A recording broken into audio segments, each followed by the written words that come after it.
Here's how to gray out unused cells. Unused cells could also be considered blank cells. I'm going to show you how in this video. We're going to go up to Format, Conditional Formatting, but first we're going to select a column where we want to gray out the unused or blank cells. Format, Conditional Formatting, and right away it says Format Cells if is not empty. We can change this to is empty and change the color to gray. There is one thing I want to point out when we do this, is that all of the blank cells that are underneath our table or data also are grayed out.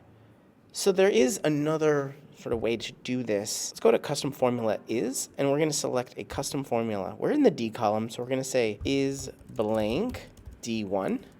This will apply to every single row, even though it says D1, it'll iterate over it. But I want to do one more thing. I want to add an and at the beginning and have another thing, and then say not is blank B1. And here we need to add a $sign to B in parentheses of and there we go. Now it'll only be gray if we have something in the B column and nothing in the D column. That sort of saves you all of those grayed out cells down below. And I think it's also a fun way to create this sort of automation inside of Sheets with this conditional formatting. Hopefully that was fun for you. And if you're interested in more automations, getting more out of your Google Sheets, subscribe here on YouTube to Better Sheets.